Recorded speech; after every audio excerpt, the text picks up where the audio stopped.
Saya naikkan dulu kakak saya bang ya. Assalamualaikum. Assalamualaikum warahmatullahi wabarakatuh. Waalaikumsalam warahmatullahi wabarakatuh. Semangat siang saudara Kristiani. Apa kabar? Oke, saya dulu bertanya ya. Oh, bertanya. Boleh? Boleh ya. Ya. Oke lah, ini kehidupan sehari-hari lah. Oke. Nah, abang udah berapa? Kalau ada lah, saya lah misalnya umur 30 tahun mau mengawini anak abang. Punya akal nggak? Punya akhlak nggak? Anda siapa dulu? Loh, Anda siapa? misalnya ada laki-laki. Laki-laki siapa dulu? Laki-laki siapa dulu? Hah? Laki-lakinya siapa dulu? Yang baik lah, punya akhlak. Baiknya maksudnya baik level apa dulu?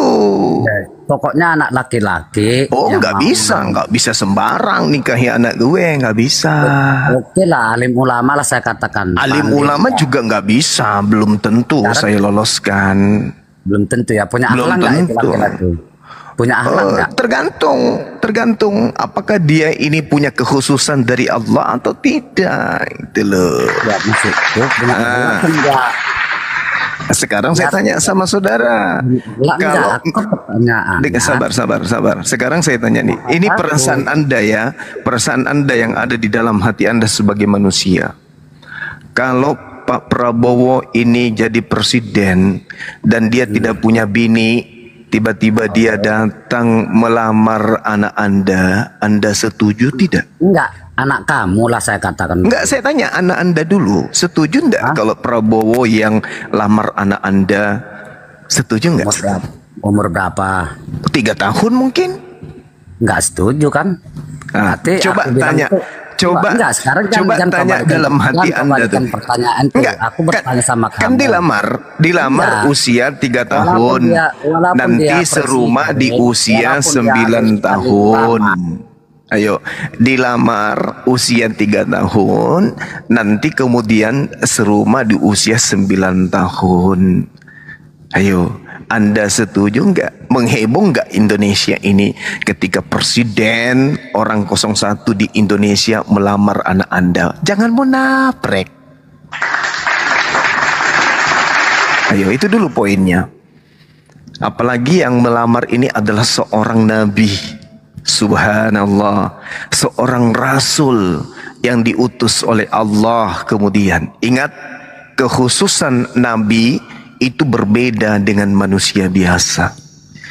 Coba Anda lihat di kitabnya orang Yahudi, ada yang menikah sampai ribuan bini. Tanya, punya akhlak nggak laki-laki itu? Loh, punya akhlak kenapa tidak? Oh, melamar, bukan memperkosa, bukan mencabuli. Udah ada istrinya juga, mau dikawinkan juga sama umur 6 tahun. Iya. Apa memang laki-laki itu nggak punya akhlak kan? Bukan masalah tidak punya akhlak. Bagaimana pula dengan Ishak yang menikahi kemudian istrinya di usia 3 tahun? Nggak usah sampai Ishak.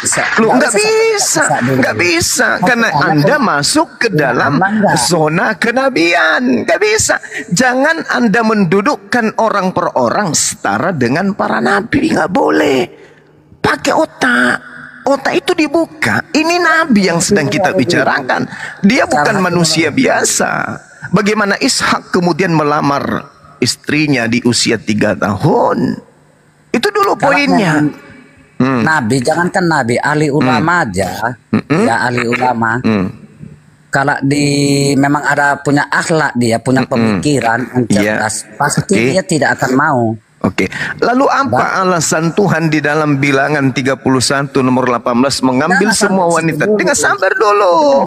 Ini berbicara mengenai kenabian. Anda harus adil di sini. Anda harus adil.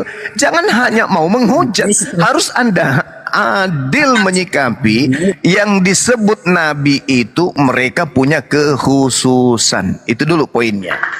Bagaimana seorang Nabi Yakub menikahi 4 istri, poligami. Dari hasil poligaminya muncul namanya Daud. Dari hasil Daud berpoligami muncul Salomo. Dari hasil Salomo poligami kemudian muncul Yesus. Oke. Daud di dalam kitab yang Anda ambil dari agama orang, di terjemahannya tertulis Daud mengintip bini prajurit yang sedang mandi. Lalu sabar. Lalu digaulinya. Habis digauli, keturunannya keluar. Begitu dia punya keturunan keluar, di antara keturunan poligami ini, gara-gara ngintip orang mandi, dengarkan, muncullah penulis-penulis perjanjian lama, Yeremia, Daniel, Yesaya. Dengar dulu, pengkhotbah, kitab raja-raja, kitab Samuel. Itu semua berasal dari orang tua yang anaknya, yang orang tuanya tadinya poligami. Oke? Jadi jangan Anda mendudukkan perkara Nabi kepada manusia biasa. Jangan. Dan itu internal Islam, itu internal Rasulullah. Itu adalah urusan keluarga Rasulullah dengan urusan istrinya. Lalu kita ini siapa? Ente siapa ribut mengenai rumah tangga orang? Rasulullah Muhammad SAW datang melamar baik-baik, dan keluarga wanita menerima baik-baik. Kenapa Anda yang pusing? Tidak akhlak laki itu. Tidak ada hubungannya dengan akhlak. Anda tahu akhlak? Gini, apakah Anda ngerti apa itu akhlak? Saya tanya dulu. Akhlak itu apa? Ya, apa menurutmu? Saya tanya lagi, apa menurutmu? Karena kamu pasti nggak tahu. Apa itu akhlak? Akhlak itu apa coba? Akhlak itu apa? Saya udah tahu. Kamu mengambil jawabannya. Apa itu akhlak? Akhlak itu kan pelajaran Islam. Akhlak itu hanya ada di Islam. Nah, Anda bawa akhlak. Akhlak itu apa coba? Saya ingin tahu. Cari sendiri jawabannya. Saya pegang. Iya, mantap kali lah saudaraku ini. Mantap sekali. Jadi seorang Rasulullah menikahi wanita usia 6 tahun, lalu nanti serumah usia 9 tahun. Siapa yang keberatan? Keluarga perempuan kagak, keluarga Rasulullah kagak, umatnya kagak. Lalu ente siapa?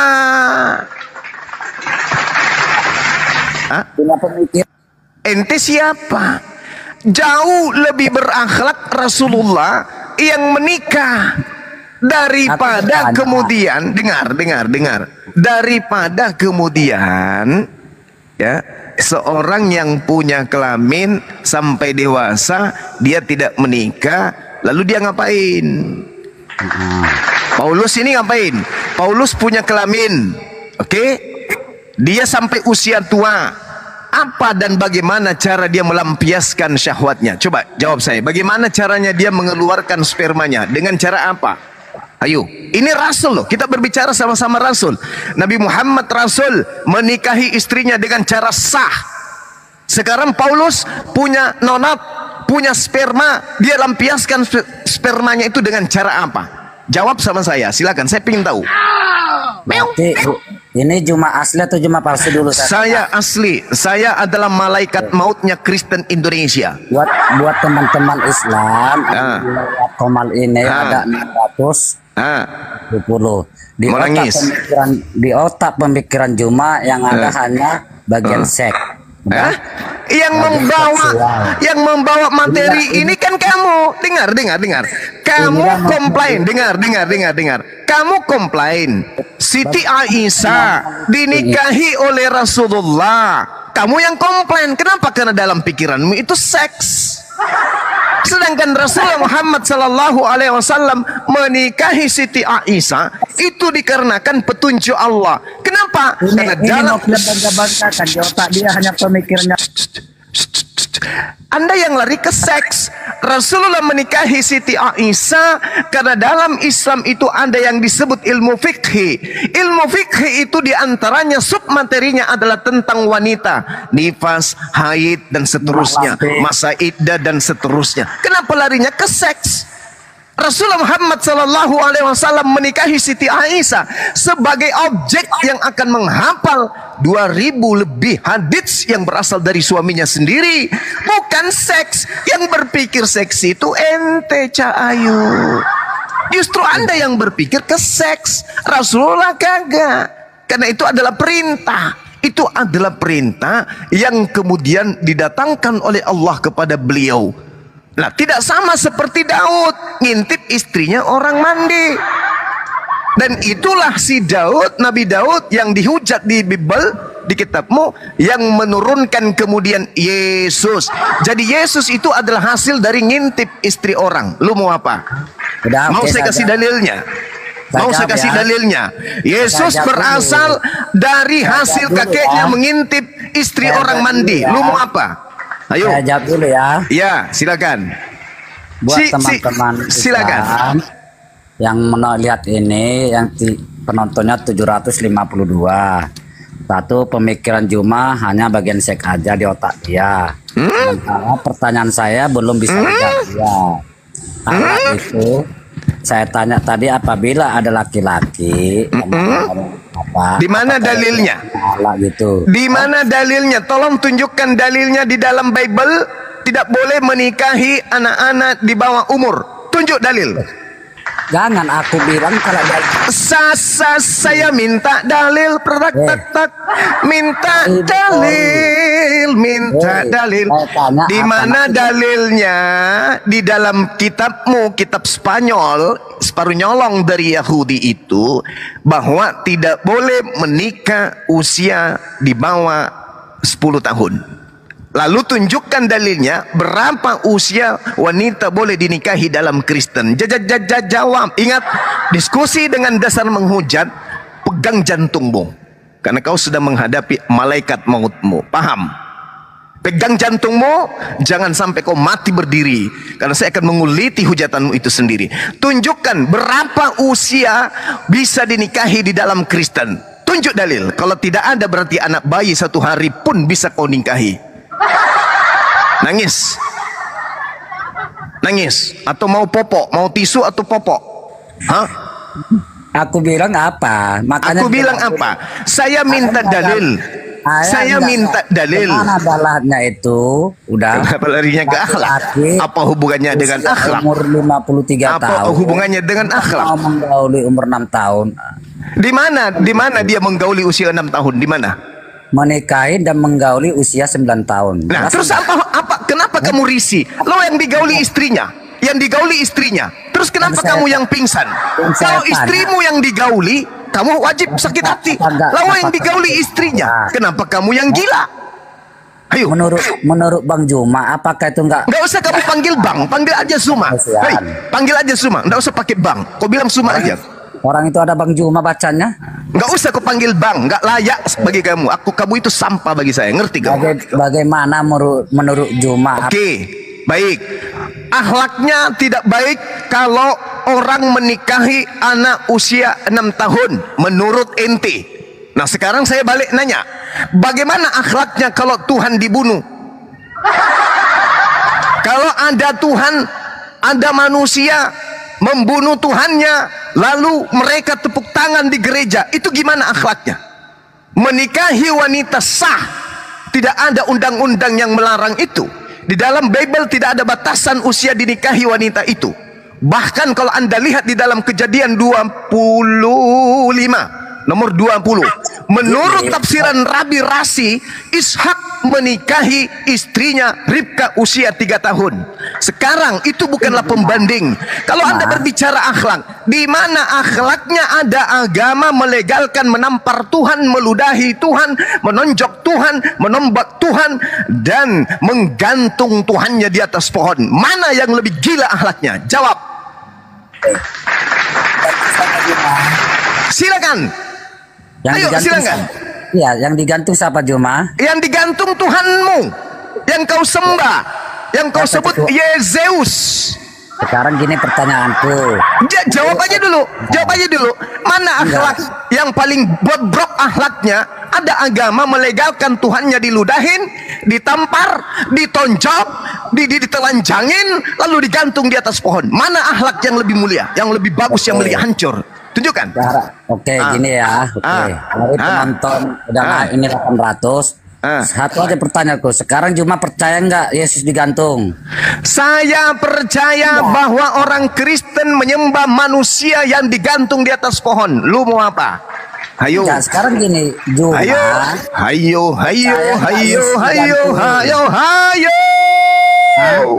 Tuhanmu digantung di atas pohon, lalu kamu tertawa, meminum darahnya, memakan dagingnya, dan kamu berhappy-happy setiap hari Minggu. Di mana akhlaknya ada agama, Tuhannya ditampar, diludahin, ditelanjangin, lalu umatnya tepuk tangan. Iya, Juma. Sekarang pertanyaanku gini, Juma percaya. Kenapa kamu nggak bisa jawab? Kenapa kamu nggak menjawab? Kamu yang ngomong. Kenapa kau tidak menjawab? Orang ngomong. Sekarang akhlaknya di mana? Dengarkan saya kalian berdua, dengarkan. Siti Aisyah, Anda katakan dinikahi usia 6 tahun, kemudian serumah usia 9 tahun. Oke, para pendeta banyak yang melakukan itu, pencabulan anak bayi, anak-anak di bawah umur. Itu sudah bukan rahasia lagi. Itu bukan rahasia lagi. Artinya apa yang kamu hujatkan kepada Rasulullah itu berbalik kepada Kristen. Pendeta, pastor banyak memperkosa anak-anak kecil. Pahami itu. Rasulullah Muhammad SAW tidak pernah memperkosa siapapun. Itu yang pertama. Yang kedua, umat Islam tidak pernah menggantung nabinya. Umat Islam tidak pernah menggantung Mesiasnya. Umat Islam tidak pernah menggantung Tuhannya. Akhlak mana yang ingin Anda pertontonkan? Ketika Anda mengatakan Anda ajaran kasih, Anda ajaran baik, tapi Tuhanmu Anda diludahin, ditampar, ditonjok, ditelanjangin, ditombak perutnya, lalu digantung di atas pohon, lalu kemudian kalian tertawa dan bertepuk tangan. Akhlak apa yang Anda ingin jual kepada negara, kepada dunia ini? Ayo, satu-satunya agama yang biadab hanya agama Kristen. Kenapa Kristen biadab? Karena Kristen bahagia dengan ditelanjanginya Tuhannya. Karena Kristen bahagia dengan ditampar dan diludahinya Tuhannya. Andai saja Tuhanmu tidak diludahi, tidak ditelanjangi, kamu tidak punya Tuhan. Paham? Paham? Ngerti? Belum ngerti juga? Satu-satunya agama yang Tuhannya ditelanjangin, dicabulin, hanya Tuhanmu. Ngerti? Sampai situ paham? Mampus. Masih mau datang besok? Dengar orang ngomong cuma. Itu kau. Hati-hati kalau menghujat kalian. Hati-hati. Kukulitin kalau menghujat. Paham? Kalau mau bicara baik-baik, bicara Sopian, silakan. Bang Suma ahlinya. Kau. Silakan. Kau pengikut siapa? Pengikut Muhammad kan? Yes. Muhammad mati kan? Ya. Berarti kau pengikut orang mati. Sekarang Nabi Muhammad mati, lu juga ikut mati.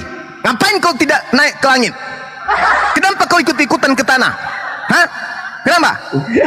Berarti kau menyembah orang mati. Sekarang Nabi Muhammad SAW wafat, Nabi Abraham wafat, Nabi Musa wafat, semuanya wafat, semua dikubur di tanah. Kami pun mati dikubur di tanah. Kenapa Yesus naik ke langit, ente juga ikut-ikutan ke tanah? Cuplis. Karena memang junjungan kami naik ke surga. Ya, junjunganmu naik ke langit. Kamu kenapa ikut turun ke tanah? Kenapa? Iya, memang kami manusia biasa. Iya, kamu biasa. Kamu manusia biasa. Kamu manusia biasa. Kamu manusia biasa. Kamu mengaku pengikut Yesus. Kami mati dikubur karena ikut Nabi Muhammad. Kenapa kamu itu tidak ikut Tuhanmu naik ke langit? Kenapa? Apa artinya kamu itu umatnya kalau kau tidak ikut ke langit? Justru kamu ikut ke Nabi kami. Tuhanmu ke langit, kamu ke tanah, ikut Nabi Muhammad. Cuples, kamu sadar nggak tuh? Ngapain kau tidak terbang ke langit? Siapa kau cari di bawah tanah? Yang ada di bawah tanah itu Nabi Muhammad. Yesusmu di atas, di awan. Kenapa kau nggak naik ke atas? Hei, kenapa kau tidak ke atas? Kenapa kau ikut ke bawah? Itu namanya tulul. Katanya pengikut. Nabi Muhammad mati dikubur, kami juga mati dikubur. Sama derajatnya dengan saya. Iya betul, karena sama-sama manusia. Nah, masalahnya sekarang kenapa kamu tidak terangkat? Kenapa kamu tidak naik ke langit? Ayo. Kenapa justru kau ikut ke saya? Ya karena sama-sama, makanya aku Muhammad karena sama dengan saya. Iya sama, kamu ikut ke Nabi Muhammad. Katanya ngaku ikut kepada Yesus. Yesusnya telah ke langit. Kenapa kamu tidak ke langit? Katanya Dia kamu nanti pengikut. jemput kami hari kebangkitan. Jemput kami. Jemput kami di mana?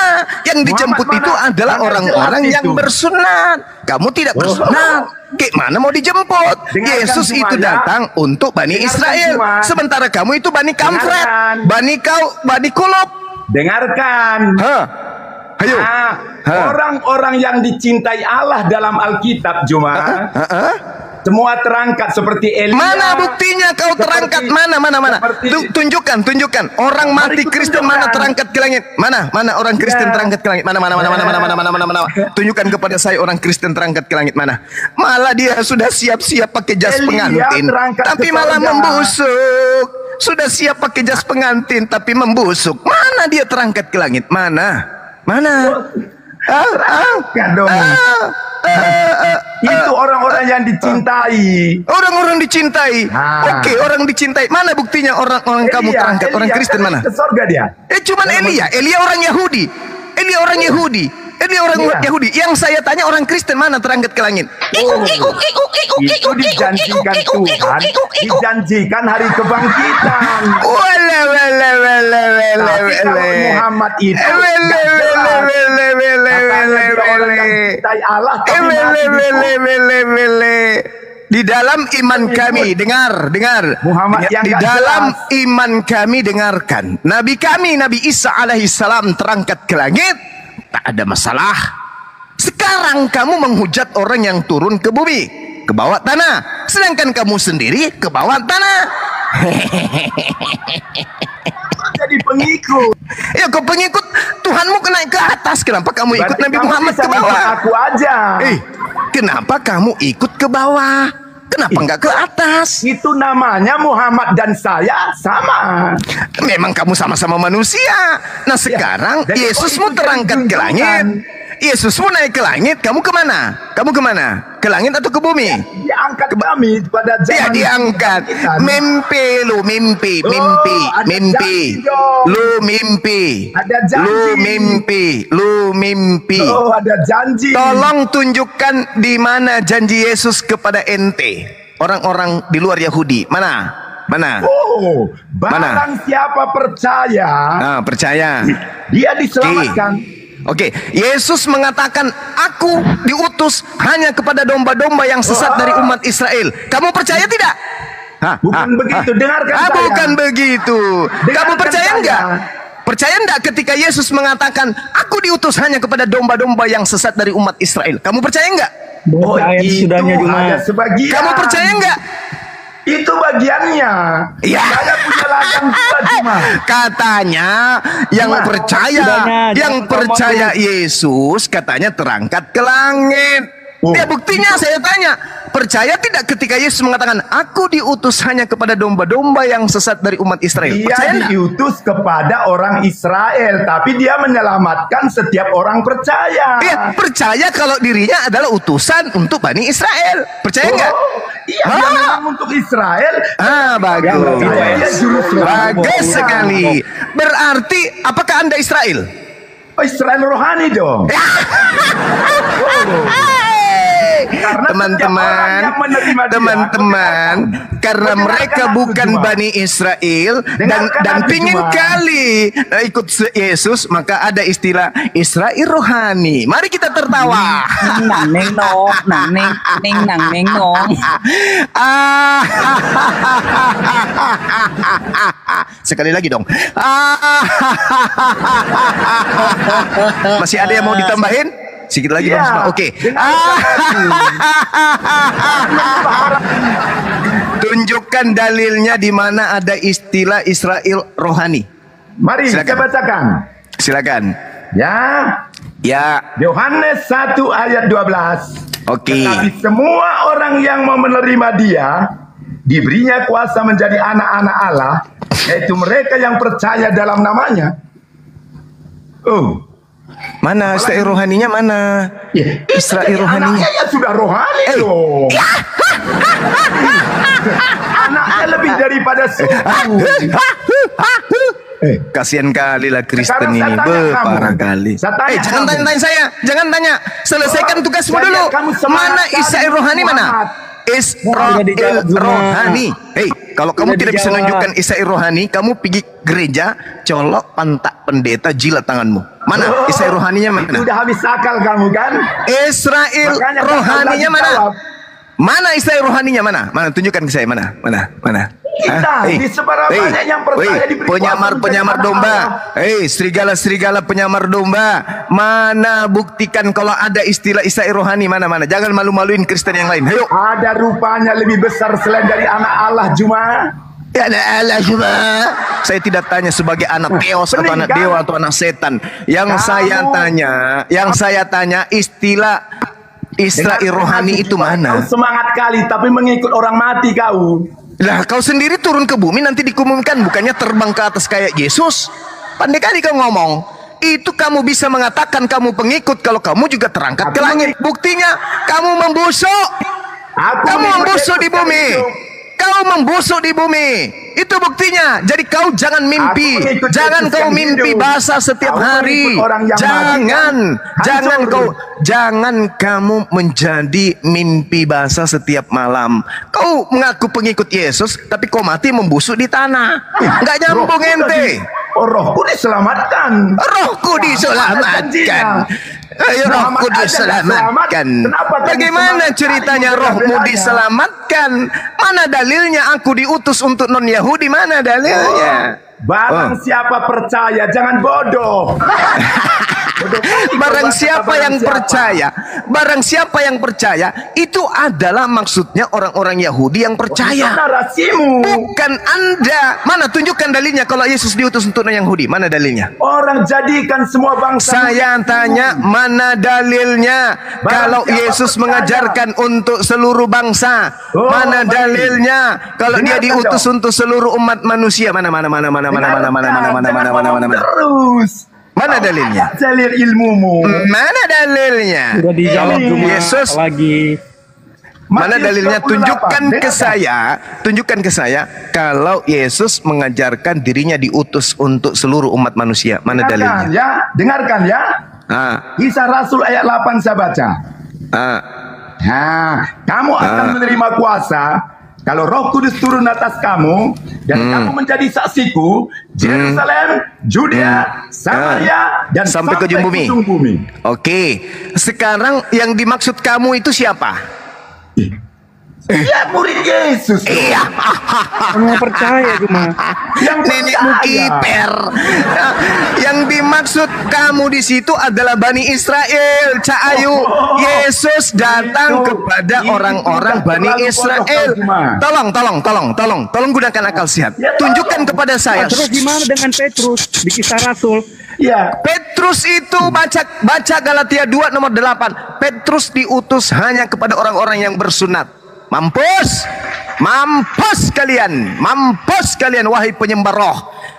Petrus diutus hanya kepada orang-orang yang bersunat. Iya. Boleh, tapi jadikan semua bangsa murid. Jadikan seluruh bangsa. Bangsa yang dimaksud di sini adalah Bani Israel. Itu narasimu. Itu pernyataan Yesus. Matius 10 nomor 5 nomor 6. Yesus berpesan kepada diam, penyembah roh, diam. Jangan kau bilang diam, kau pun diam. Penyembah roh, diam. Dengarkan saya supaya kau cerdas. Jangan kau gila permanen. Dengar. Gurumu lagi menjelaskan. Matius 10 nomor 5 sampai nomor 6. Yesus berpesan kepada ke-12 muridnya agar jangan ke bangsa lain, melainkan pergilah kepada seluruh umat Israel. Di mana saja umat Israel itu ada, disitulah kamu pergi. Kalau umat Israelnya ada di Papua, kau ke Papua. Kalau umat Israelnya ada di Kutub Utara, kau ke Kutub Utara. Tapi bukan kepada pemakan babi laknatullah penyembah roh Kristen. Paham kau sampai situ? Udahlah, kau gak ngerti itu cuma. Sebenarnya kau kasihan sekali aku melihat. Karena kau semangat kali untuk mengikut orang tunjukkan dulu. Kalau kamu mampu menunjukkan bantahan terhadap pengakuan Yesus, aku diutus hanya kepada domba-domba yang sesat dari umat Israel, selesai kita. Tunjukkan. Saya kasih waktu 467 tahun lewat 3 bulan setengah. Silakan. Dia katakan ayat yang lain, dia punya lagi domba-domba yang lain. Domba yang dimaksud adalah Bani Yakub. Berapa kali harus saya ajarkan kamu? Di dalam Yeremia 50 nomor 17. Yeremia 50 nomor 17. Yang dimaksud domba adalah Bani Yakub. Jadi masih ada juga Bani Yakub di luar daripada Yerusalem. Makanya dalil yang kau baca Yohanes 10 nomor 16 itu ada kata apa? Aule. Aule itu artinya halaman. Halaman Israel atau Galilea, tempat dia mengajar. Kata Yesus, masih ada juga Bani Yakub di luar daripada Yerusalem. Itulah domba-domba yang dimaksud. Bukan ente. Ente itu serigala. Mana ada kemudian domba makan daging? Hah? Mana ada domba makan babi? Hei, diam. Mana ada domba? Di mana kamu dapat melihat domba makan daging? Di mana? Wah. Yang makan daging itu hanya serigala. Yang makan babi hanya serigala. Domba tidak pernah makan babi. Tunjukkan di mana ada domba makan babi. Yang makan babi itu hanya serigala. Jadi kalian pada penyembah roh adalah serigala yang nyamar-nyamar sebagai domba. Paham kau sampai situ? Hah? Paham? Gak paham juga? Hah? Kalau kau mau paham, makanya keluar dari Kristen supaya kau itu pintar. Kau tunjukkan kepada saya dalil pengakuan Yesus. Dalil pengakuan Yesus, aku diutus untuk seluruh umat manusia. Tertulis di mana? Ku buat otakmu kram hari ini. Masih mau kau datang besok? Jangan mute terus aku, jangan mute. Mana dalilnya? Kalau kau tidak mampu menunjukkan dalilnya, Yesus mengaku diutus untuk seluruh bangsa. Selesai kau. Tikar yang akan menggulungmu. Kau nggak percaya, yang pasti kau mengikut Muhammad yang mati, yang nggak jelas. Kau semangat kali membawa orang ke... Loh, saya pengikut Nabi Muhammad. Terbukti Nabi Muhammad sholat, saya sholat. Beliau puasa, kami puasa. Kamu pengikut Yesus, apa buktinya? Apa buktinya kamu pengikut Yesus? Tunjukkan satu. Yesus, saya menyembah. Yang saya tanya, buktikan kalau kau pengikutnya. Iya, saya dengarkan perkataan Yesus. Yesus mengatakan, aku diutus hanya kepada domba yang sesat dari umat Israel. Kau dengar? Kau dengar? Tidak kau dengarkan? Artinya memang kau itu adalah serigala pemakan babi. Enak kali kau ngaku-ngaku pengikut. Yesus mengatakan, aku diutus hanya kepada domba-domba yang sesat dari umat Israel. Matius 15:24. Percaya enggak? Pada aku mereka selamat. Sekarang kamu percaya tidak? Kamu percaya tidak? Kamu percaya tidak? Dia akan hidup. Kamu percaya tidak kalau Yesus mengaku bahwa dia diutus hanya kepada domba yang sesat dari umat Israel? Kamu percaya enggak? Nggak percaya. Berarti kamu tidak percaya Yesus, tuyul. Berarti kamu itu pikir Kristus. Berarti kamu itu anti Kristus. Ilmumu karena kau menyembah orang mati. Ya. Ilmumu kan? Ya. Sekarang kau tunjukkan aja bahwa kamu itu pengikut Yesus. Satu bukti aja. Aku bilang. Mana buktinya?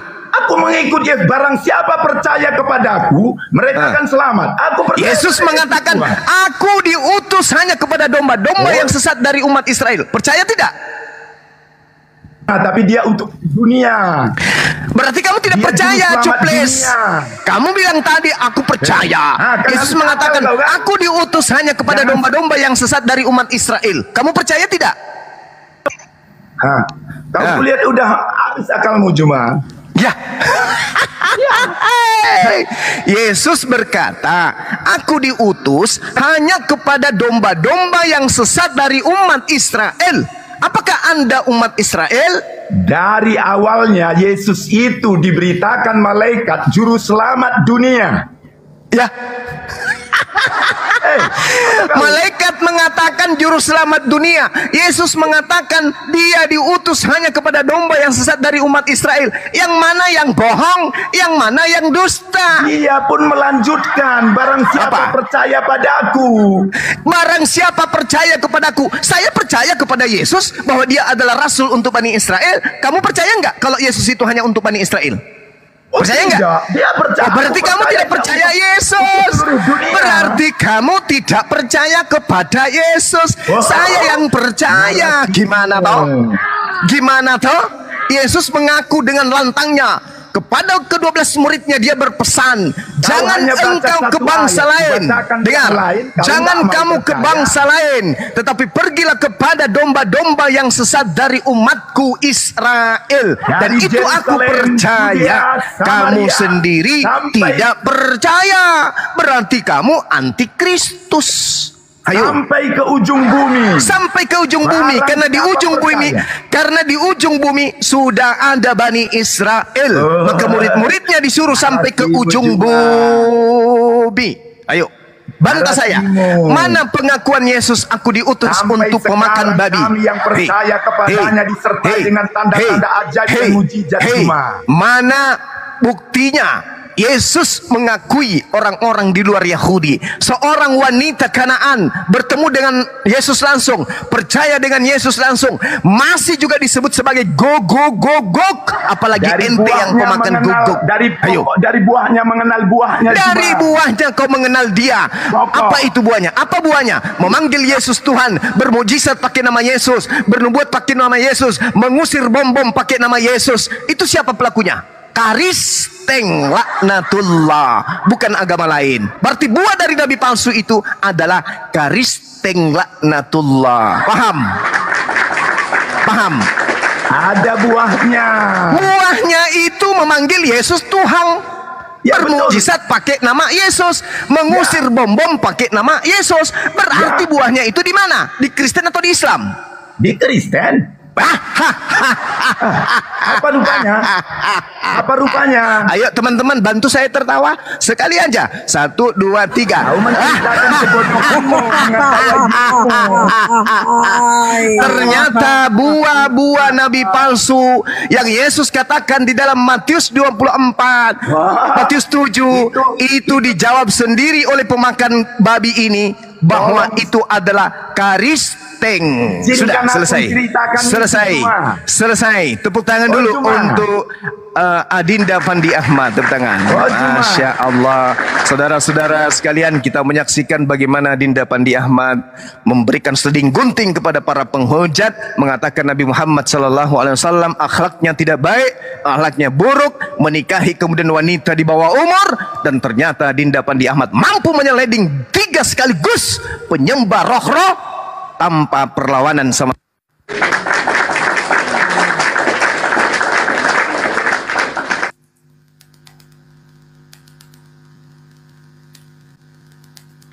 Assalamualaikum Bang Zuma semuanya. Waalaikumsalam warahmatullahi wabarakatuh. Iya. Jadi berikan tepuk tangan yang meriah untuk Dinda Fandi Ahmad. Begitu sekali-kali teman-teman. Kalau ada yang menghujat itu jangan dikasih kesempatan bernapas. Gigit ginjalnya, injak jantungnya, paru-parunya kucek.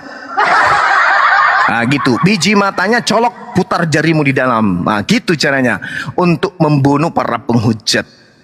Ya, jadi kita punya ilmu mantik, loncatan berpikir, materi dalil harus kita mainkan. Kemudian kita buat mereka mencret tepung, biar oten-oten yang menyaksikan wakil-wakil mereka itu stres sampai memanjat kelapa, lalu loncat turun ke bawah.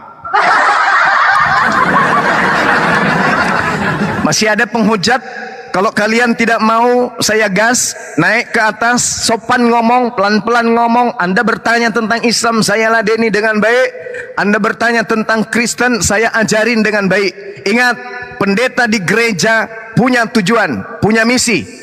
Ada yang diinginkan, sehingga mereka mengajarkan poin-poin tertentu saja. Bang Suma menguasai Bible, tidak ada iming-iming fulus, tidak perlu Anda bayar perpuluhan, tapi insya Allah saya akan mengantar Anda menjadi pengikut Yesus yang sesungguhnya. Paham ya? Jadi oten-oten yang mau belajar Bible silakan ke atas. Saya sendiri, ya, putra Makassar, putra Bugis, putra Sulawesi, akan menuntun kalian menuju kepada jalan lurus, jalan yang Yesus ajarkan. Ani'budullah Rabbi wa Rabbakum. Yesus mengatakan dalam Yohanes 4 nomor 22, aku menyembah apa yang aku kenal, kalian menyembah apa yang tidak kalian kenal. Demikian. Lanjut. Baik, saya sapa dulu. Sebentar dulu Bang Alayubiah, izin dulu bentar aja. Ibu Karo ini Kristen atau Muslim Ibu? Ibu Karo, dibuka mute-nya Bu. Kenapa roknya mau dibuka? Gak sopan itu deh. Ibu Karo, mute-nya dibuka. Kristen atau Muslim Bu? Karo Rahim. Fandi, enggak usah ditambahin K belakangnya, masa Ibu Karok, kan kedengarannya Bukarok jadinya, jangan Itulah tadi, makanya saya tutup mata, ternyata salah baca orang ini. Baik, teman-teman di bawah, assalamualaikum warahmatullahi wabarakatuh yang sudah bergabung. Kawan-kawan Muslim jangan lupa bantu di support tap-tap layar, di follow akun Bang Zuma. Terus saran saya kepada kawan-kawan Kristen, ketika naik di Komal Muslim hanya untuk mengutarakan kebencian berdasarkan ketidaktahuan, saya akan buang di tong sampah. Jangan dibuang. Biarkan saya jadikan perkedel. Siap Bang. Yang penting kalian siap mendengar suara saya. Karena suara saya ini bisa memecahkan lapangan terbang kalau saya teriak. Karena dalam ilmu bela diri Mamuru ada yang disebut sancing. Sancing kalau suara saja bisa memekik, bisa memecahkan gendang telinga musuh. Hati-hati. Siap. Iya. Ibu Karo, monitor Ibu Karo, saya turunkan Ibu Karo ya karena dari tadi tidak ngomong. Mohon maaf Bu, nanti naik kembali. Bang Dis, assalamualaikum. Baby, assalamualaikum. Bang Ober, selamat siang. Bang Ober. Waalaikumsalam warahmatullahi wabarakatuh. Waalaikumsalam warahmatullahi Bang Juma dan yang lain. Selamat siang. Ya, selamat siang. Ya, ini siang Bang. Silakan Bang Ober, kalau mau bincang-bincang sama Bang Zuma silakan. Bentar, Fandi, bentar izin ya. Jadi Bang Obed, Bang Zuma ini sering 24 jam online di TikTok maupun di YouTube. Beliau mengajarkan ya umat Kristen yang mau belajar Bible gitu. Pengajaran beliau ini tanpa perpuluhan, tanpa persembahan kasih, tanpa kolekte. Beliau ini ikhlas lillahi ta'ala. Lanjut. Pandai juga. Ya, saya ini ya. Bagus juga lah itu Bang Ayyubi. Saya melihat sama Bang Juma ini kayaknya sudah makan palu basah di serigala ini dengan dua telurnya nih. betul. Iya, palu basah ya. Nah, gimana Bang? Hanya tadi yang Abang sampaikan sempat saya ikuti tentang Petrus dikhususkan untuk orang Yahudi, kan begitu ya? Iya, betul Bang. Betul.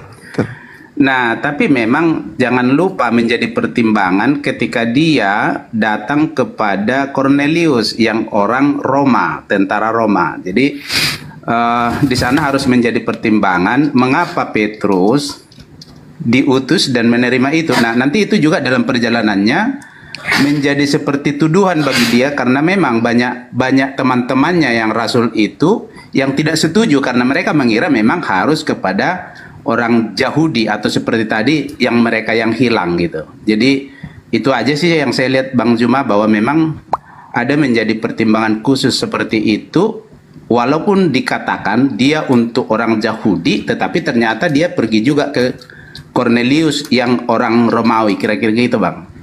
Baik, ada dua hal Bung.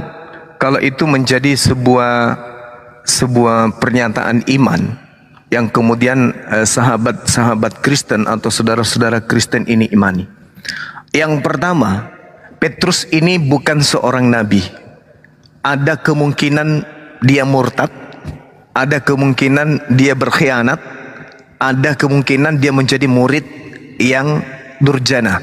Kalau itu betul. Kenapa? Pertama, indikasinya jelas. Ketika kemudian Petrus bertanya jawab kepada Yesus di dalam Matius 16, intinya di data nomor 23, Yesus berpaling dan berkata kepada Petrus. Apa kata Yesus kepada Petrus? Enyahlah iblis. Petrus dikatakan sebagai iblis. Kalau itu terjadi, berarti tidak ada sesuatu yang bisa kita jadikan sandaran pembenaran. Karena memang Petrus sudah dianggap sebagai iblis oleh Yesus. Itu yang pertama. Yang kedua, di dalam Galatia 2 nomor 8, di situ diterangkan kemudian dengan sangat jelas karena Yesus yang telah memberikan kekuatan kepada Petrus untuk menjadi utusan bagi orang-orang yang bersunat. Ini pengakuan Paulus. Sehingga kalau kemudian ternyata Petrus ini pergi kepada orang-orang yang bersunat, dalam hal ini orang Roma atau Yunani, maka Paulus berbohong. Bahaya ini, bahaya. Karena dikatakan bahwa karena Yesus yang telah memberikan kekuatan kepada Petrus untuk menjadi utusan bagi orang-orang bersunat, dan Yesus juga yang telah memberikan kekuatan kepadaku untuk orang-orang yang tidak bersunat. Paulus dan Petrus diberi kekuatan masing-masing untuk menjadi penginjil menurut tradisi Kristen kepada kelompok yang berbeda. Petrus untuk orang yang bersunat, kemudian Paulus untuk orang yang tidak bersunat. Apabila Petrus ternyata melanggar kaidah itu, berarti kalau bukan Paulus yang berbohong, menuduh dan memfitnah kemudian, berarti Petrus sendiri yang menjadi murid yang durhaka. Itu yang kedua. Yang ketiga, kita baca di dalam Matius 10 nomor 5 nomor 6. Ke-12 murid diutus oleh Yesus. Artinya bahwa ketika berbicara ke-12 murid, jangankan Petrus, Yudas pun masuk di dalamnya, atau pengganti Yudas masuk ke dalamnya. Janganlah kamu menyimpang ke jalan bangsa lain, atau masuk ke dalam kota Samaria. Ini perintah jangan. Itu artinya larangan, dan itu penekanan dari sang guru. Melainkan pergilah kepada domba-domba yang hilang dari umat Israel. Sekarang pertanyaannya, kalau domba Israelnya itu ada di ujung bumi, ada di kutub utara, maka kesitulah juga murid harus pergi. Kenapa? Karena dia dispesialkan untuk umat Israel tok.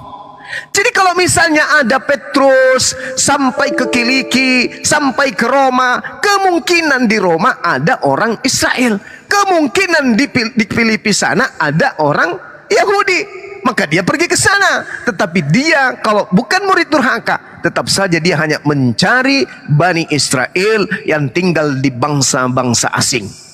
Itu harus dipahami. Kenapa? Karena pernyataan Yesus sendiri tidak ada kekuatan yang bisa merubuhkan. Ketika dia mengaku dalam Matius 15 nomor 24, aku diutus hanya kepada domba-domba yang sesat dari umat Israel. Coba Anda baca di Kisah Para Rasul 13:23. Tuhan memilih dia untuk menjadi juru selamat bagi Bani Israel. Sederhana untuk mematahkan argumen saya, Bung. Sangat sederhana. Tunjukkan kepada saya dalil Yesus mengaku diutus untuk seluruh manusia. Kalau ada, selesai kita. Silakan. Makasih Bang Jimmy. Sama-sama saudaraku. Bang Robert izin dulu sebelum lanjut, teman-teman di bawah yang kawan-kawan Kristen, kalau mau naik typing dulu ya kawan-kawan ya. Bilang saya Kristen biar saya naikkan ya. Silakan lanjut Bang Robert. Makasih Bang Pandi. Memang karena banyak tadi yang abang tapi dari apa yang sudah saya dapat itu boleh saya tanggapi begini. Pertama tadi memang Paulus berkata itu kepada Petrus, maksudnya dalam apa yang dilakukan itu dia berkata aku untuk di luar Yahudi dan Petrus untuk orang-orang Yahudi. Tetapi maka saya bilang tadi Petrus bukan kemana-mana tetapi ke Kaisarea. Kaisarea itu di Palestina sekarang. Dan di sana ada tentara Roma yang oleh pernyataan roh akhirnya menerima Petrus di rumahnya. Sebenarnya itu didahului penglihatan itu nanti. Penglihatan ada 3 kali dari langit turun makanan yang haram-haram. Dan waktu itu dia lapar. Tetapi ketika itu terjadi bingung Petrus lalu bertanya, aku tidak pernah makan yang haram. Lalu dikatakan oleh malaikat waktu itu, jangan katakan yang haram kalau apa yang kuhalalkan. Akhirnya oleh petunjuk itu datanglah utusan dari Cornelius tepat pada jam 12 itu. Lalu mereka berangkat ke rumah Cornelius. Dan Cornelius juga mengalami mimpi yang sama. Ada roh yang berkata sesuatu tentang dia di sana, malaikat ya. Karena dia terkadang seorang yang saleh, orang yang beribadah dan banyak memberi bantuan kepada orang Israel walaupun dia sebagai tentara. Nah, dalam pertemuan itu pada akhirnya Petrus sebenarnya bingung mengapa harus datang ke tempat orang yang tidak bersunat ini. Tetapi tadi oleh dorongan malaikat dia ke sana. Sampai pada akhirnya dia mengertilah bahwa memang berita itu untuk semuanya. Nah, itu pengakuan dari Petrus. Nah, Paulus sendiri yang mengkhususkan diri kepada orang-orang di luar Yahudi, tetapi dalam seluruh perjalanan itu dia memulai selalu dari rumah-rumah orang Yahudi.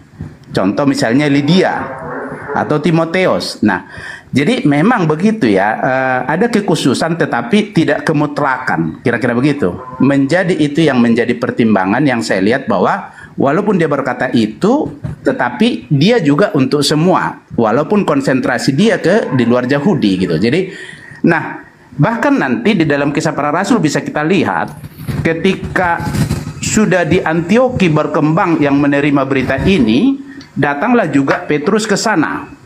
Lalu di sana dia diterima sebagai saudara dengan orang-orang yang tidak bersunat dari mereka yang menerima berita itu. Tetapi kemudian ketika Yakobus dan teman-temannya datang dari Yerusalem ke sana, dia menjadi menghindar untuk bersama dengan orang-orang tidak bersunat. Maka dengan terang-terang Paulus berkata, bagaimana kamu ini? Kamu munafik, Petrus.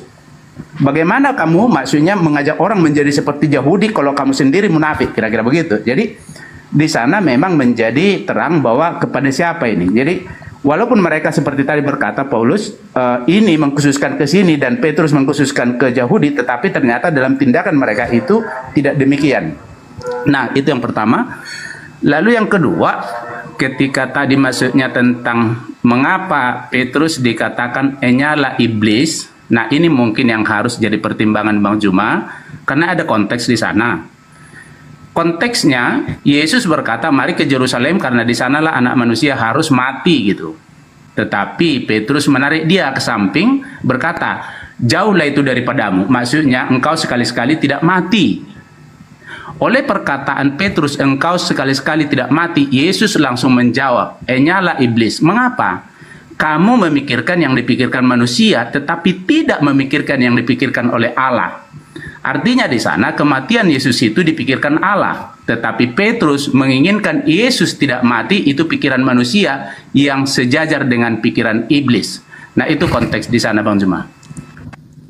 Oke, saya lebih tertarik menanggapi yang poin terakhir, tapi nggak apa-apa, saya tanggapi dulu poin yang sebelumnya.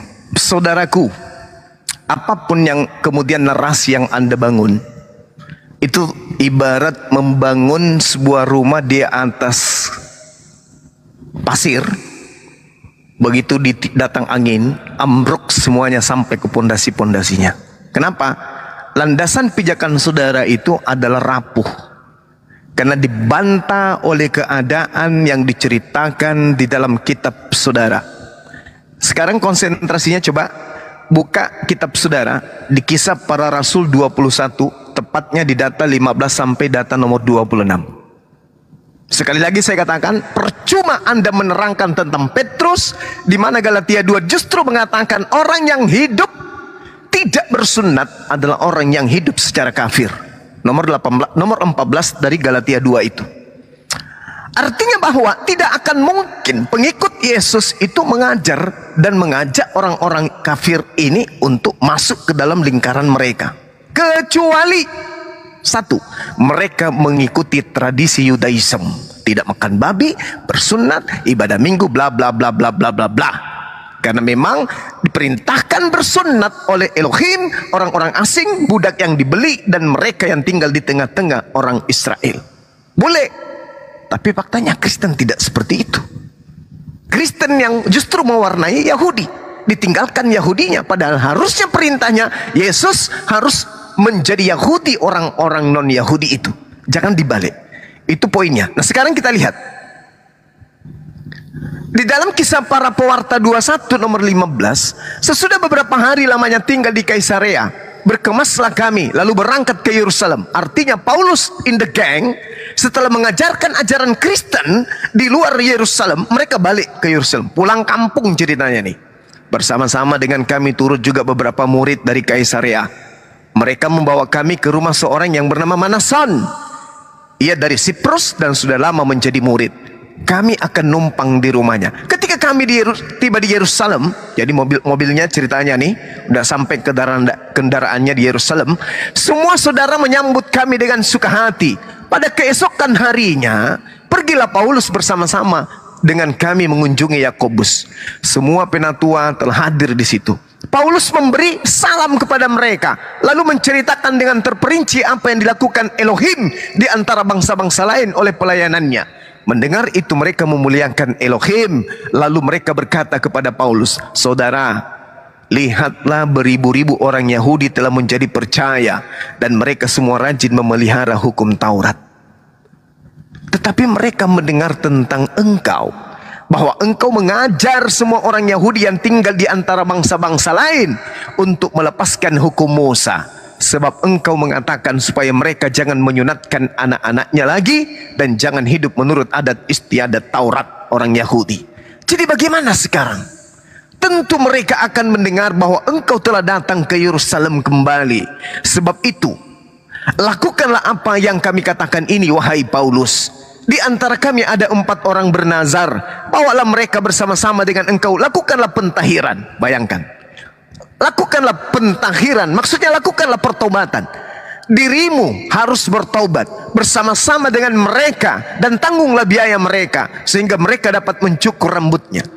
Maka semua orang yang tahu bahwa segala kabar yang mereka dengar tentang engkau sama sekali tidak benar, melainkan bahwa engkau masih tetap memelihara hukum Taurat. Jadi Paulus disuruh berpura-pura bertaubat. Apa yang terjadi kemudian? Bawalah mereka bersama engkau, lakukanlah pentahiran dirimu bersama-sama dengan mereka, dan tanggung biayanya, sehingga mereka dapat mencukur rambutnya. Maka semua orang yang tahu bahwa kabar yang mereka dengar tentang engkau sama sekali tidak benar, melainkan bahwa engkau tetap memelihara Taurat. Tetapi mengenai bangsa-bangsa lain yang telah menjadi percaya, sudah kami tuliskan keputusan-keputusan kami, yaitu mereka harus menjauhkan diri dari makanan dan persembahan yang berhala, dari darah daging binatang yang mati dicekik dan dari percabulan. Maka pada hari berikutnya Paulus membawa orang-orang itu serta dengan dia, dan ia mensucikan dirinya, ia mentahirkan dirinya, ia mentobatkan dirinya bersama-sama dengan mereka. Tidak cukup dengan itu, mereka Paulus masuk ke bait Elohim untuk memberitahukan bila mana pentahiran akan selesai dan persembahan akan dipersembahkan untuk mereka masing-masing. Paulus masih melakukan persembahan di bait suci. Kalau agama Kristen itu agama benar, kenapa Paulus bertaubat dari mengajarkan ajaran yang benar, ajaran kekristenan? Kenapa? Ada apa Paulus ini? Kenapa bertaubat dari mengajarkan ajaran Kristen, lalu ikut-ikutan kemudian ditahirkan, lalu kemudian ikut-ikutan mempersembahkan persembahan? Bukankah dia mengajarkan di luar Yahudi bahwa hanya sekali mempersembahkan saja, yaitu Yesus? Tapi kenapa dia lakukan lagi persembahan? Artinya kalian hanya diprank oleh Paulus. Ingat, tetapi mengenai bangsa-bangsa lain yang telah menjadi percaya, sudah kami tuliskan keputusan-keputusan kami, yaitu mereka harus menjauhkan diri dari makanan yang dipersembahkan kepada berhala, dari darah, dari daging binatang yang mati dicekik, dan dari percabulan. Berarti orang-orang yang mengikuti Paulus harus kembali kepada hukum Taurat. 1. Nah, ini yang menarik. Ketika saudara membaca mengatakan bahwa Petrus ini dikatakan iblis. Enyahlah kau iblis, engkau suatu batu sandungan bagiku, sebab engkau bukan memikirkan apa yang dipikirkan oleh Elohim, melainkan apa yang dipikirkan oleh manusia. Yang dipikirkan oleh Elohim itu tertulis di dalam kitab Perjanjian Lama. Apa yang dipikirkan oleh Elohim? Jangan kau membunuh orang yang tidak bersalah. Jangan kau membunuh orang yang benar, sebab aku Tuhan tidak akan pernah membenarkan orang yang bersalah. Yang dipikirkan Elohim adalah Amsal 21 nomor 18, Amsal 11 nomor 6 sampai nomor 7, Amsal 12 sampai nomor 21, dan seterusnya. Contoh, tak kasih contoh yang dipikirkan Elohim, salah satunya Amsal 12 nomor 21. Kita baca sama-sama. Di situ diterangkan dengan sangat jelas dalam kitab Amsal, orang benar tidak akan ditimpa oleh bencana apapun, tetapi orang fasik akan senantiasa celaka. Ini yang akan terjadi. Jangan kau ganggu pikiran Tuhan. Ini sudah rancangan Tuhan. Tuhan mengatakan orang benar tidak akan ditimpa oleh bencana apapun, tetapi orang fasik akan senantiasa celaka. Jadi kamu Petrus santai aja, tenang aja. Pertolongan Tuhanku pasti akan datang. Dan ternyata betul, dia diselamatkan, dan yang menggantikannya adalah Yudas. Petrus kecil kau Petrus, Tuhanku punya rancangan yang jauh lebih benar, jauh lebih bagus, jauh lebih sempurna. Jadi ketika Yesus ini ingin ditangkap, dia biarkan dirinya. Tetapi apa yang terjadi? Yang berlaku adalah pikiran Tuhan, yang berlaku adalah kehendak Tuhan, bukan kehendak manusia. Yesus mengatakan kehendak kalian itu adalah Yang kau pikirkan adalah aku mati, kasihan Yesus kalau mati ini kasihan. Itu pikiran manusia, tapi tidak. Tuhanku mengatakan apa? Aku akan menyelamatkan hambaku dan aku akan menjadikan orang fasik menggantikannya. Di mana itu tertulis? Di dalam Amsal 21 nomor 18. Saya bacakan kepada saudara supaya saudara bisa merenungi dengan baik-baik. Orang fasik dipakai sebagai tebusan bagi orang yang benar. Berarti ada keadaan di mana orang benar ini tersandra, tertangkap, ingin diadili, tetapi Tuhan menebusnya dengan orang fasik dan pengkhianat sebagai ganti orang yang jujur. Berarti ada orang jujur yang ingin dicelakai, tapi Allah menggantikannya dengan pengkhianat. Sekarang pertanyaannya, siapa yang berkhianat? Yesus atau Yudas? Siapa yang fasik? Yesus atau Yudas? Itulah yang menggantikan Nabi Isa alaihi salam. Jadi jangan kau berpikir seperti itu, Petrus. Tuhanku sudah punya rencana. Di mana poin tertulisnya? Coba Anda buka Lukas 24 nomor 44. Silakan Anda berselancar ke sana. Apa kata Yesus? Anak manusia memang harus pergi sebagaimana yang telah dinubuatkan tentang dirinya di dalam kitab Taurat, di dalam kitab para nabi dan kitab Mazmur. Bukan di dalam kitab Roma, kitab Filipi, Lemon, Tesalonika, kemudian kitab Galatia, kemudian di Lukas, bukan. Yesus mengatakan, aku harus pergi sesuai dengan yang tertulis tentang aku di dalam Taurat, di dalam kitab para nabi, dan di dalam kitab Mazmur. Oke? Jadi tidak ada kepergian diawali dengan penggantungan di atas tiang salib. Demikian. Terima kasih Bang Juma. Saya harus berkata Bang Juma itu memang banyak menguasai data yang ditulis di sana.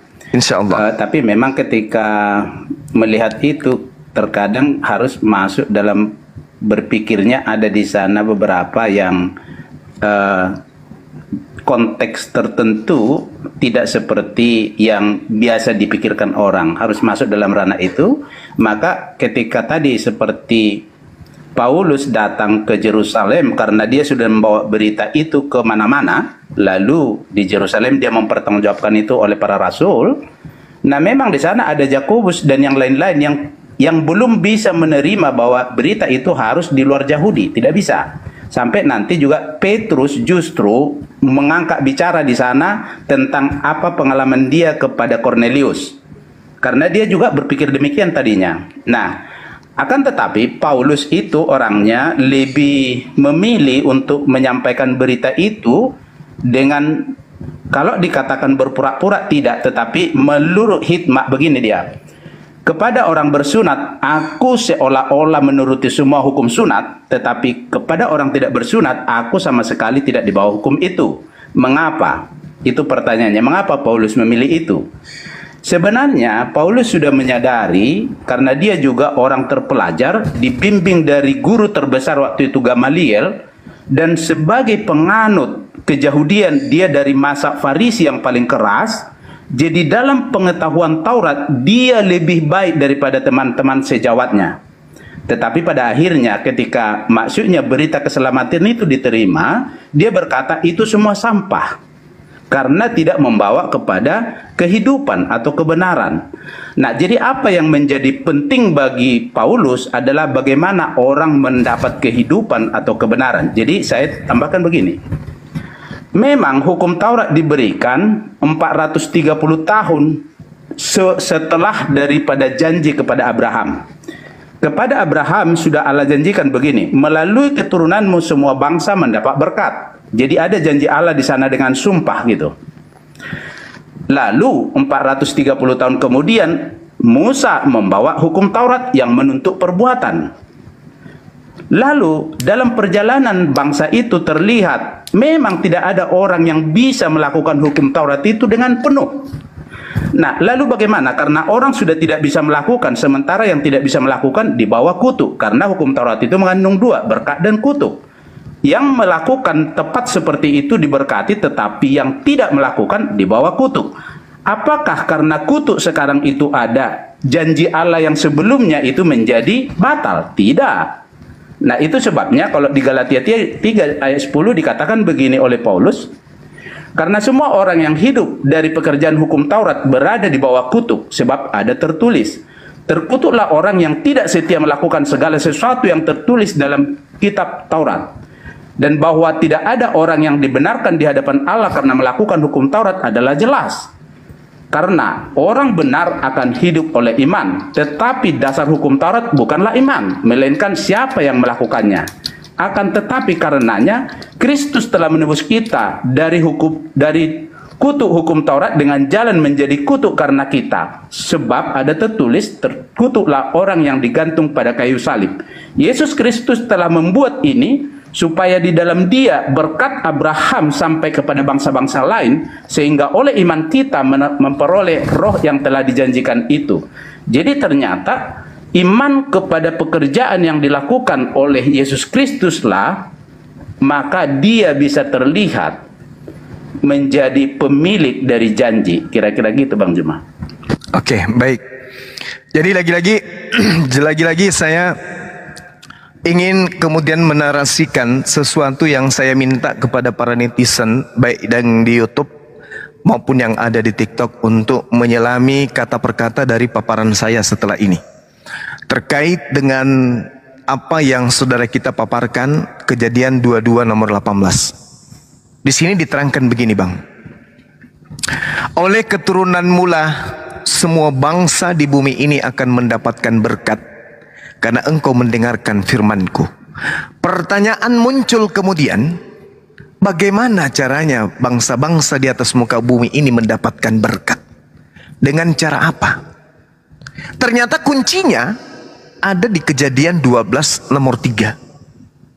Syarat untuk mendapatkan berkat itu ada di situ. Apa yang dikatakan kemudian di Kejadian 12 nomor 3? Aku Tuhan akan memberkati orang-orang yang memberkati engkau Abraham, dan mengutuk orang-orang yang mengutuk engkau Abraham. Dan olehmu semua kaum di bumi akan mendapatkan berkat. Jadi di dalam Kejadian 22 nomor 18 dikatakan, oleh keturunanmu lah semua bangsa di bumi akan mendapat berkat. Dan untuk mendapatkan berkat itu, kita harus memberkati Abraham. Orang yang tidak memberkati Abraham tidak mendapatkan berkat. Hanya orang yang memberkati Abraham yang mendapatkan berkat. Keturunan mana yang kemudian yang sampai ke penjuru seluruh bumi mengajarkan pemberkatan kepada Abraham alaihissalam, sementara Ishak keturunannya hanya ditujukan kepada mereka juga, mereka saja. Taurat hanya untuk Bani Israel saja. Ulangan 33 nomor 4. Hukum Taurat adalah hak milik kepunyaan Bani Yakub. Mazmur 147 19 nomor 20. Di situ diterangkan bahwa hukum-hukum yang datang kepada Yakub, peraturan-peraturanku yang datang kepada Israel, tidak aku berikan kepada bangsa lain. Berarti pemberkatan terhadap manusia stop, tidak bisa keluar dari bangsa Israel saja. Berarti pemberkatan itu munculnya dari keturunan Nabi Ismail alaihissalam. Saya ulang, oleh keturunanmu lah semua bangsa di bumi akan mendapatkan berkat. Anak saya lahir, saya ajarkan kemudian beliau memberkati Nabi Ibrahim alaihissalam. Makanya umat Islam ketika menyebut nama Ibrahim dilanjutkan dengan pemberkatan alaihissalam, keselamatan atasnya, berkat atasnya. Semua umat Islam setiap ibadah melakukan pemberkatan terhadap Nabi Ibrahim alaihissalam. Allahumma salli ala Muhammad wa ala ali sayyidina Muhammad kama barakta ala Ibrahim wa ala ali Ibrahim. Setiap salat umat Islam seluruh penjuru bumi melakukan pemberkatan terhadap Abraham alaihissalam. Agama lain termasuk Kristen tidak pernah melakukan itu. Yang ada di Kristen hanya menghujat Abraham alaihissalam dengan mengutuk ajaran sunat, dengan mengutuk ajaran satu Tuhan, dengan mengutuk ajaran korban manusia, korban hewan. Maaf, saya ulang, oleh keturunanmu lah semua bangsa di bumi akan mendapatkan berkat, karena engkau mendengarkan firmanku wahai Abraham. Aku akan memberkati orang-orang yang memberkati engkau Abraham, dan mengutuk orang-orang yang mengutuk engkau Abraham. Orang-orang Kristen kalau ditanya, apakah Ismail ini anak sah atau anak haram? Orang Kristen akan mengatakan, Ismail anak haram, Ismail anak tidak sah. Dengan demikian Kristen telah mengutuk, telah menistakan, telah menghinakan Abraham dengan mengatakan anaknya anak haram, dengan mengatakan anaknya tidak sah. Maka berarti Abraham dituduhnya sebagai pesida. Umat Islam tidak mengimani itu. Oleh keturunanmu lah semua bangsa di bumi akan mendapat berkat, karena engkau mendengarkan firmanku.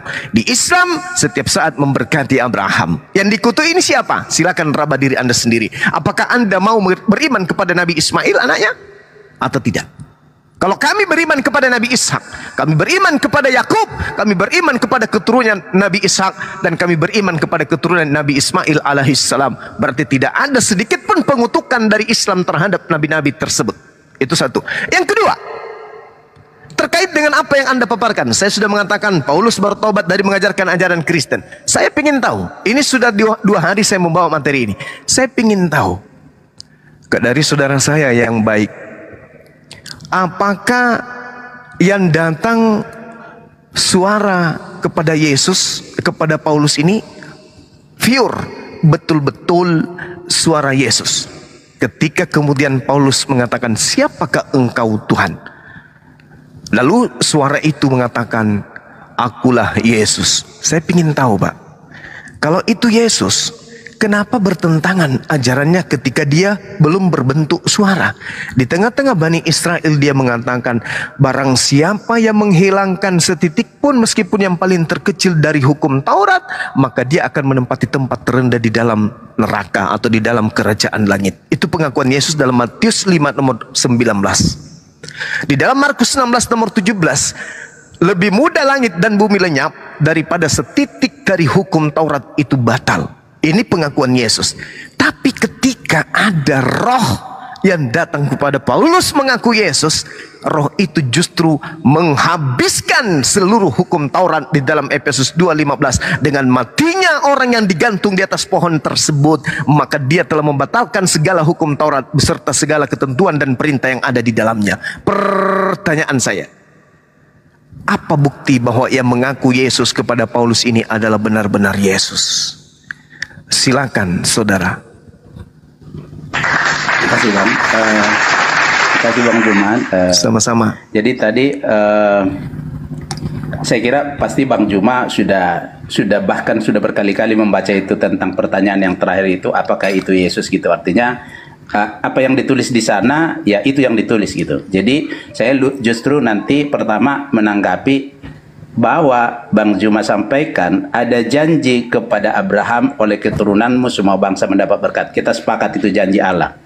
Lalu saya sangat setuju dengan Bang Juma berkata bahwa hukum Taurat itu untuk orang Yahudi. Itu benar. Maka Musa membawa itu 430 tahun setelah mereka kembali dari perbudakan di Mesir. Dalam perjalanan itu di Gunung Sinai, dia menerima hukum Taurat itu yang terdiri dari 10 itu.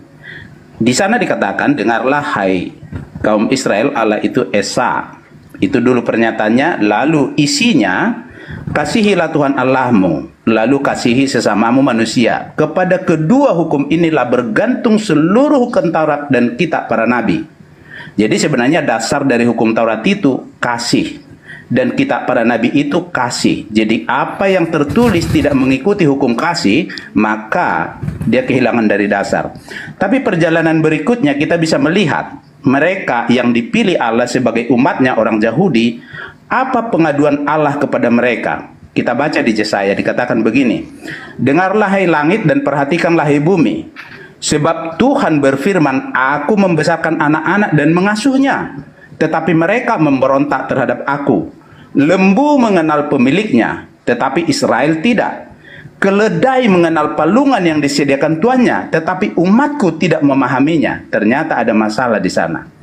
Bahwa mereka yang dipilih pun tidak bisa mengenal Allah. Bahkan Allah yang sudah begitu memberikan seluruhnya kepada mereka, karena mereka dalam keadaan budaklah di Mesir. Budak, biar orang tahu Allah yang bekerja di tanah Kanaan, di Palestina sekarang sudah ada 7 bangsa yang lebih besar, Yebusi, Girgashi, Amori, Amalek dan yang lain, yang lebih utama dari mereka dari seluruh penimpilan gitu. Maka mereka nanti melihat mereka itu seperti belalang aja menghadapi orang-orang Filistin di sana. Tapi apa yang Allah mau katakan? Sebelum genap kelaliman bangsa-bangsa yang tidak mengenal Allah itu, maka Israel belum duduk di sana. Kemudian setelah genap, mereka yang budak di Mesir didudukkan oleh Allah di Palestina yang sekarang. Lalu apa yang terjadi pada mereka yang didudukkan Allah tanpa maksudnya mereka membangun, tanpa mereka membuat kebun, tapi mereka menikmatinya. Mereka pun tidak mengenal Allah. Mereka tidak memahaminya. Nah, itulah sebabnya pekerjaan hukum Taurat tidak membawa kebenaran, tetapi iman kepada pekerjaan yang Allah lakukan melalui Yesus yang harus mati, yang olehnya Petrus dikatakan iblis karena tidak setuju Yesus itu mati. Maka Yesus berkata, "Enyalah iblis karena engkau memikirkan yang dipikirkan manusia, bukan yang dipikirkan oleh Allah." Artinya ada di sana pikiran Allah. Nah, pertanyaannya, mengapa dia harus mati? Itu sebabnya bukan karena perbuatan kita bisa beroleh keselamatan, tapi kepada iman dari perbuatan Allah. Jadi seorang yang percaya kepada Allah akan melihat apa itu perbuatan Allah. Kira-kira gitu, Bang. Oke, baik. Jadi narasi yang dibangun menarik. Akan tetapi saya melihat ada rantai terputus. Ada rantai terputus dan kemudian masing-masing simpul rantai ini menggambarkan satu keadaan yang berbeda. Yesus mengatakan apa, lalu setelah dia dikatakan datang kepada Paulus, seketika ajaran itu berubah. Bangsa Yahudi tegar tengkuk. Izinkan saya mengatakan, bangsa ini sebagian besar mereka itu zalim. Justru karena kezaliman mereka, justru karena ketegaran tengkuk mereka, lahirlah agama Kristen. Kalau mereka ini lurus saja, seperti umatnya Nabi Muhammad SAW yang menerima kenabian beliau dan tidak berontak kepada beliau, maka tidak akan muncul agama baru di tengah-tengah ajaran Nabi tersebut. Terbukti di Islam tidak ada entasan agama baru kemudian yang dilahirkan dari pemberontakan terhadap kenabian Nabi Muhammad. Itu fakta. Nah, justru Katolik Kristen ini muncul dikarenakan adanya pembangkangan demi pembangkangan yang terjadi oleh orang-orang Farisi. Maka indikasi kuatnya, bukan indikasi, bukti kuatnya kemudian terpapar bagi kita yang belajar Bible dan belajar Quran. Apa itu? Adanya oknum yang kemudian mengaku bertemu dengan Yesus. Saya ulang, adanya oknum yang mengaku bertemu dengan Yesus. Ini titik cikal bakal munculnya agama Kristen. Maka perlu diselidiki. Kita membutuhkan pakar-pakar dari Kristen. Kita membutuhkan para cendekiawan Bible yang mampu menunjukkan secara akurat bahwa yang datang kepada Paulus yang mengaku akulah Yesus orang Nazaret yang kau aniaya, itu betul-betul adalah Yesus anak Maria. Karena kenapa? Kalau itu betul-betul Yesus, maka Yesus ini ibarat manusia pembohong, pendusta yang tidak boleh dipercaya. Karena dia menjilat ludahnya sendiri. Dia mengaku diutus hanya kepada domba yang sesat dari umat Israel. Satu.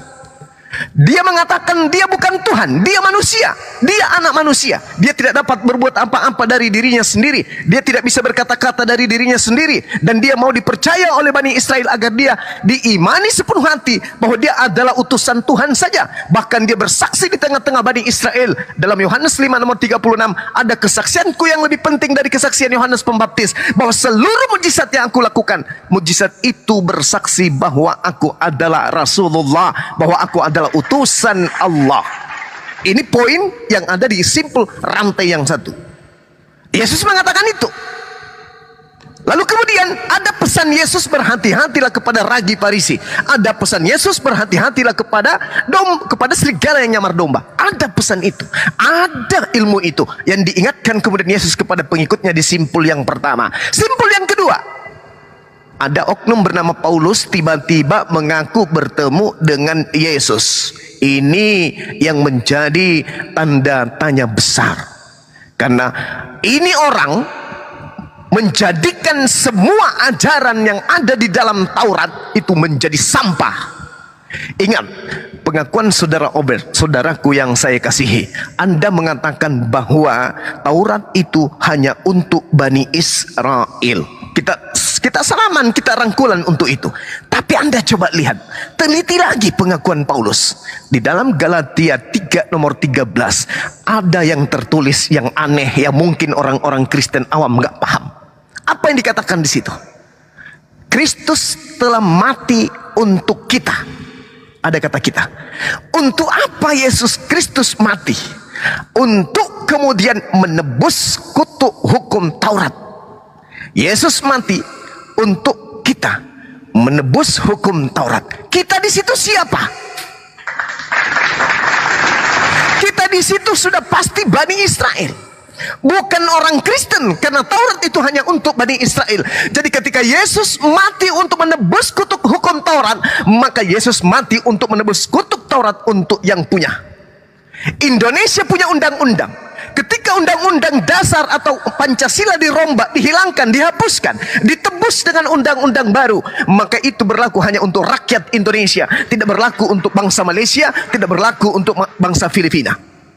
Ketika Yesus mati di atas tiang salib, menebus Taurat, menghapuskan Taurat, membatalkan Taurat, menggenapi Taurat, maka Yesus membatalkan itu semua hanya untuk sang pemilik. Kristen kenapa berasa? Kenapa Kristen yang merasa? Jadi kematian Yesus murni. Kalau memang dia digantung di atas pohon, maka dia murni mati untuk Bani Israel saja. Tak ada hubungannya dengan di luar Israel. Tak ada hubungannya. Karena ternyata kematiannya itu untuk menebus Taurat. Taurat hanya untuk Bani Israel. Ulangan 33 nomor 4 dan banyak lagi data yang bisa saya sajikan membuktikan bahwa hukum Taurat itu hanya pemiliknya Bani Israel saja. Nah, sekarang kembali ke simpul kedua. Siapa makhluk yang datang kepada Paulus ini? Siapakah engkau? Apakah engkau Tuhan? Paulus, akulah Yesus, manusia dari kota Nazaret yang kau aniaya.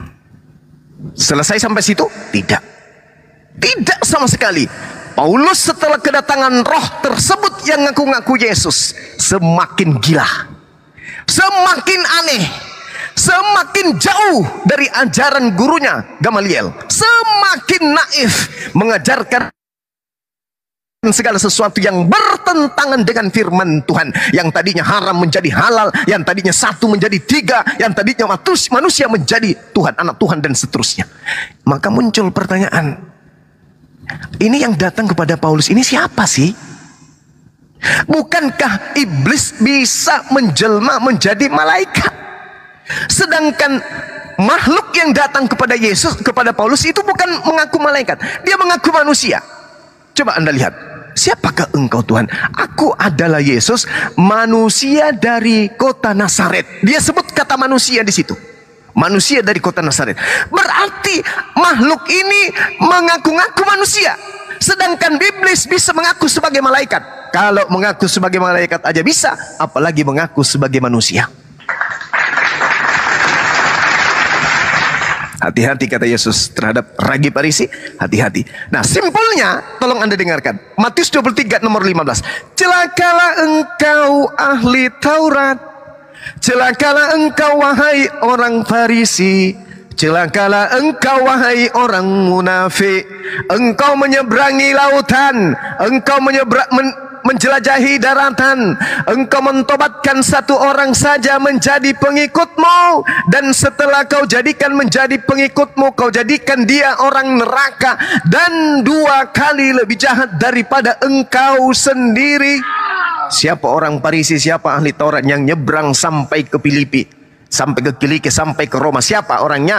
Mendirikan sebuah sekte yang diterangkan di dalam Kisah Para Rasul 24 nomor 5. Paulus ini adalah tokoh dari agama Nasorius.